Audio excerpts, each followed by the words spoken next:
Əslində bu yeni bir fikir deyil ki, bir millətin, bir dövlətin tərəqqisində elə ən mühüm sahə təhsildir və bu da ölkəmiz üçün əsas prioritet istiqamətlərdən biridir. Əziz dostlar, həm söhbətimiz Təhsil Nazirliyinin İnsan Resursları Şöbəsinin müdür müavini Eşqi Bağırovdur. Eşqi müəllim, xoş gəlmisiniz. Təşəkkür edirəm, gününüz xeyirli olsun sizin də. Gəlin ilk olaraq bax bu sferada, bu sahədə həyata keçirilən ümumi bir kadr islahatlarından danışaq. Sonra sizə digər suallarımız da olacaq. Buyurun. İlk növbədə sizə təşəkkür edirəm. Təhsil sahəsini həmişə diqqət mərkəzində saxlayırsınız, işıqlandırırsınız. Təşəkkür edirəm sizə. Demək, təhsil sahəsində artıq 2010-cu ildən etibarən biz çalışırıq ki, bütün sahələr üzrə təhsil məsələlərini, kadr təminatını həyata keçirəndə müsabiqə yolu ilə həyata keçirdirik. Demək, 2010-cu ildən etibarən artıq ümumi təhsil məsələlərinə müəllimlərin işə qəbulu tam elektron formatda müsabiqə yolu ilə həyata keçirilir. 2010-cu ildə bu pilot olaraq bir neçə şəhər və rayondan başlasa da 2011-ci ildə bütün respublikanı əhatə edir. Bu müsabiqələrin keçirilməsində elektron proqram təminatı tətbiq edilir və ildən ilə hər il həmən elektron proqram təminatı təkmilləşdirilir və müasir tələblərə cavab verir. Bu müsabiqəyə ictimai inamın nəticəsidir ki, 2014-cü ildə əgər elektron müraciət edənlərin sayı cəmi 15 min idisə, 2016-cı ildə, yəni ötən ildə elektron ərizə ilə müsabiqədə iştirak etmək üçün müraciət edənlərin sayı 32 mini aşmışdır. Yəni bir ili fərq, amma bəli, nəticə 2 qat 2 ildə 2 dəfə bəli, artım müşahidə olunmuşdur. Və hər dəfə müsabiqəyə çıxarılan vakansiyaların da sayı ildən ilə artım, həmən rəqəmlərdə də bəli artım müşahidə olunur. Bu da vakansiyaların yerlərdən toplanılmasında elektron proqram təminatının istifadəsində olan daha təkmilləşdirmə işlərinin aparılmasının nəticəsidir ki, vakansiyaların da sayı ildən ilə artırılır. Bu il artıq müsabiqənin keçirilməsinə də çox az bir zaman qalıb. Demək olar ki, 3-4 aydan sonra biz iyun aylarında biz artıq müsabiqənin keçirilməsini planlaşdırırıq və düşünürəm ki, namizədlərin də ali təhsil, orta ixtisas təhsil müəssisələrində pedaqoji ixtisas üzrə demək, təhsil alan namizədlərin çox az bir vaxtı qalıb. Hamıya tövsiyə edirik ki, hazırlaşsınlar. 1-2 aya artıq müsabiqələr başlayacaq. Eşqi müəllim, ola bilər ki, yenə də bu barədə müəyyən qədər də olsa məlumatsız biri var.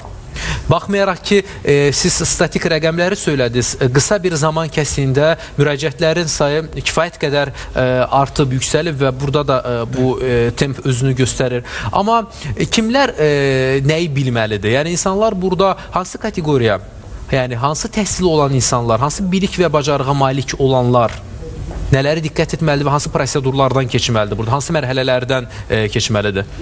Müsabiqə özü ümumiyyətlə 4 mərhələdən ibarətdir. İlk mərhələ elektron ərizənin elektron bazaya yerləşdirilməsidir. Elektron müraciət. Yəni, elektron müraciət. Bəli, yəni vətəndaş namizəddən tələb olunmur ki, hansısa, yəni biz bütün o bürokratik əngəlləri olan hamısının aradan qaldırılması üçün bunun hamısını elektronlaşdırmışıq. Ümumiyyətlə, müsabiqənin bütün mərhələləri elektrondur. Yəni, heç bir halda namizəddən hansısa bir struktur bölməyə, yazılı bir müraciət eləmək, kağız üzərindən müraciət eləmək, hansısa bir məmurla rastlaşmaq. Yəni, bu prosedurların hamısının qarşısını almışıq. Yəni, bütün prosedurlar elektron qaydada həyata keçirilir.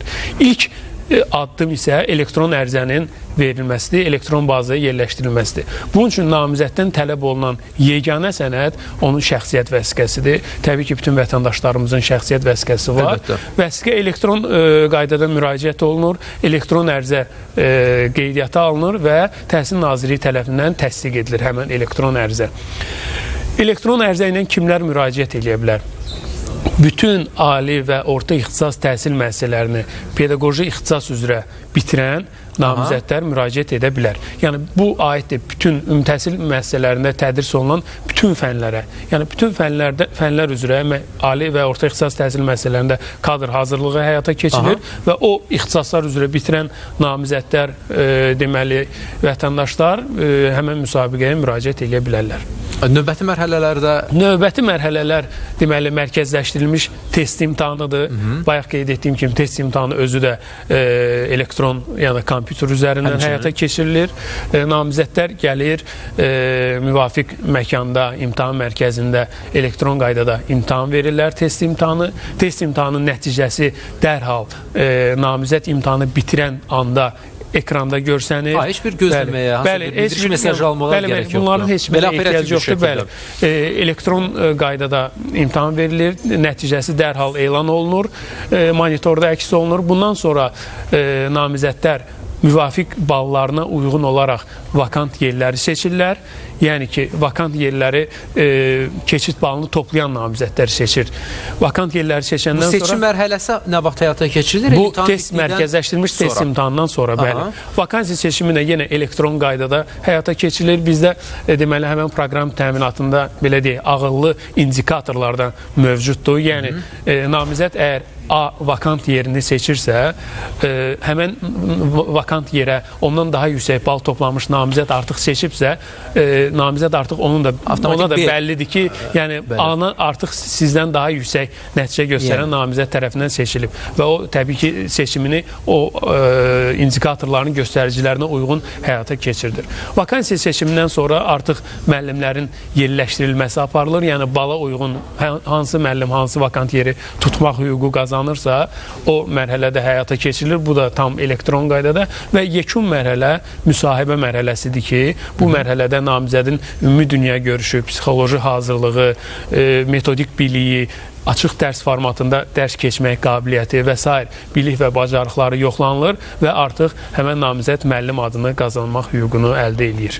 Növbəti müsabiqə üçün müraciətlər artıq nə vaxtdan açıq elan olunur? İyun ayından biz artıq müsabiqənin elektron ərizə qəbulunu həyata keçirdəcəyik.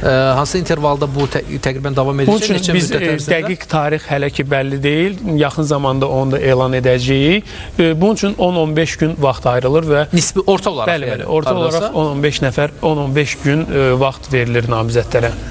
Eşqi müəllim, bir də yəqin ki artıq bu təhsil icarçılarının bundan xəbəri var. Bunu da böyük bir xoşluqla qarşıladılar. Cari ilin elə yanvar ayından etibarən 100 minə yaxın müəllim ordusunun əmək haqlarında bir artım özünü bir daha göstərdi, müşahidə olundu. Bax, bu xəbər necə qarşılandı? Biz demək artıq 2014-cü ildən etibarən müəllimlərin mövcud işləyən müəllimlərin bilik və bacarıqlarının qiymətləndirilməsini aparırıq.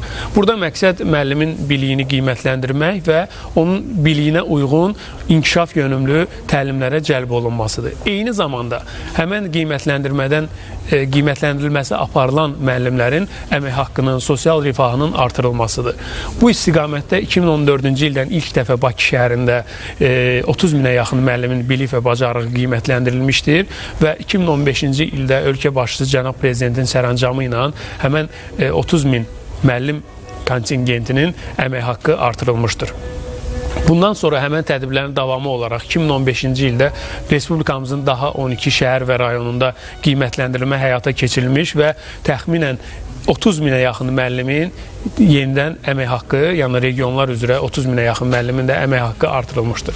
Bu il təbii ki, həmən tədbirlərin yenə də davamı olaraq ölkəmizin bu tədbirləri daha da genişləndirərək ölkəmizin daha 26 şəhər və rayonunda qiymətləndirmə həyata keçirilmişdir və həmən kontingentin də 2017-ci ilin yanvar ayından əmək haqqı artımla ödənilməyə başlanmışdır. Çox yaxşı.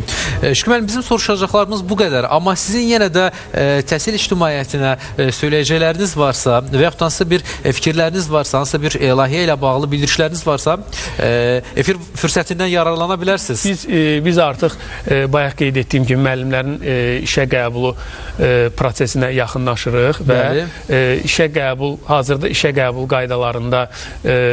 qaydalarına Təhsil Naziri tərəfindən yenidən baxılır. Bəzi ola bilər dəyişikliklər olsun və çox bir az müddətin qalmağını nəzərə alaraq bütün həmən namizədlərə, müəllim adını qazanmaq istəyən namizədlərimizə, vətəndaşlarımıza tövsiyə edirik ki, biraz hazırlaşsınlar müsabiqəyə. Hazırlıq mərhələsindən yararlansınlar. Bəli, təbii ki, çox az müddət qalıb, düşünürəm ki, amma kifayət qədər müddət var, yəni hazırlaşa bilərlər. Hamıya tövsiyə edirəm ki, hazırlaşsınlar, çox az müddət qalıb. Təşəkkür edirik. Minnətdarıq gəldiyinizə görə. Əziz dostlar, bir daha xatırladırıq ki, söhbətimiz Təhsil Nazirliyinin İnsan Resursları Şöbəsinin müdür müavini Eşqi Bağırov idi.